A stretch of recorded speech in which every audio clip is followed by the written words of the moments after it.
Kaida's journey of chaos and survival. The trek back to the fortress was slow and somber. Kaida's muscles ached, her mind reeled from her encounter with Riven, and her companions were unusually quiet. The weight of what Kaida had learned in the archives, that she was just one of thousands of summoned champions, hung over her like a storm cloud. She glanced at Soren, who walked beside her, his face etched with concern. "Soren, how many champions have we lost so far?" The mage hesitated, his gaze flicking to the ground. "Dozens that we know of, likely hundreds, maybe more." Kaida felt her chest tighten.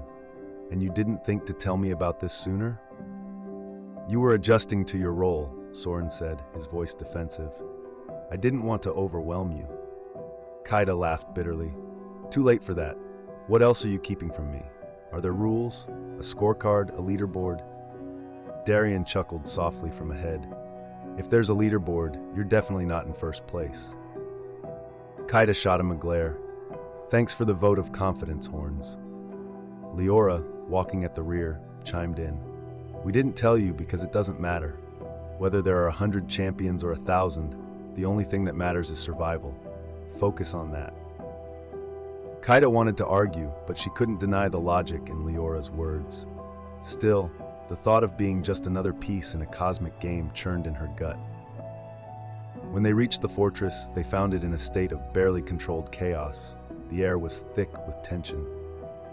Kaida grabbed the nearest soldier, a young void-born woman with short-cropped hair and nervous eyes. "What's going on?" Kaida asked. "We have a visitor," the soldier stammered, "a champion." Kaida's stomach dropped. "Another champion here?" The soldier nodded. "He's in the main hall, waiting for you." Kaida exchanged a glance with Soren, who looked as uneasy as she felt. "I don't like this," she muttered. "Neither do I," Soren replied, "but we have no choice." The main hall was eerily silent when Kaida entered. Sitting on the edge of the long stone table, looking entirely too comfortable, was a man who radiated confidence. He was tall and lean, with sharp features, golden eyes that gleamed with amusement, and a smirk that rivaled even Darian's.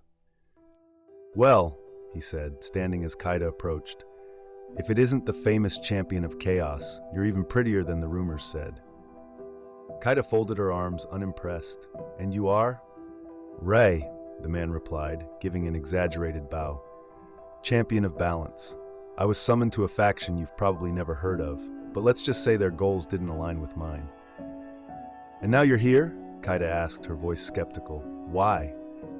"Because I heard you're one of the few champions worth meeting," Ray said with a grin.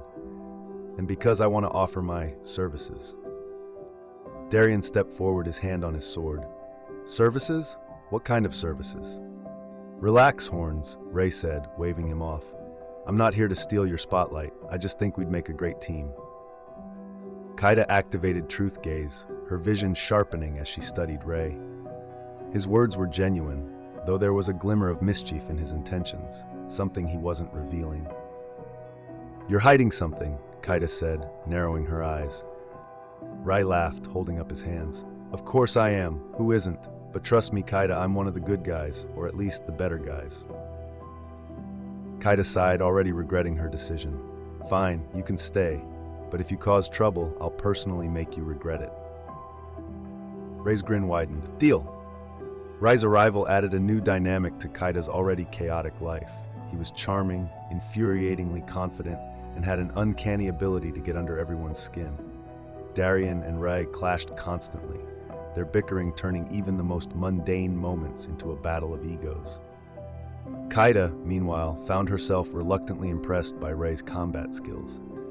During a sparring session, he moved with a grace and precision that reminded her of a dancer, if dancers wielded twin blades and fought with a smirk plastered on their faces. "You're not bad," Kaida admitted after deflecting one of his strikes. "Not bad?"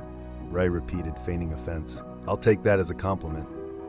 "It wasn't," Kaida said, smirking as she teleported behind him with Shadow Step and knocked him off balance with a sweep of her staff. Ray hit the ground with a grunt, but quickly rolled to his feet, his grin never faltering. "I think I'm going to like it here." Despite the occasional moments of levity, The looming threat of the Lightbringers and the knowledge of thousands of other champions weighed heavily on Kaida. She spent hours poring over maps and reports, trying to make sense of the chaos. The factions were moving faster than anyone had anticipated, and every day brought new skirmishes and losses. One evening, as Kaida sat alone in the war room, Leora entered, her expression unusually soft. "You can't carry this alone," Leora said, sitting across from Kaida. "I'm not," Kaida replied, though her voice lacked conviction. "I have all of you." Leora's gaze was piercing. "You don't trust us, not completely." Kaida sighed, leaning back in her chair. "Can you blame me? Everyone has an agenda, even you." Leora didn't deny it. "Maybe, but that doesn't mean we won't fight for you. You're our champion, Kaida. Whether you like it or not, we believe in you." Kaida looked away, her chest tightening. "I didn't ask for this." "None of us did," Leora said, standing, "but here we are." The next morning, Soren delivered news that sent a chill down Kaida's spine. The Voidborn Council, the shadowy group that governed their faction, had summoned her for an audience. "What do they want?" Kaida asked, her stomach twisting with unease. "To assess you," Soren said grimly, "and to decide whether you're truly worthy of the orb." Kaida clenched her fists. "And if they decide I'm not, they'll take it," Soren said simply, "and you with it."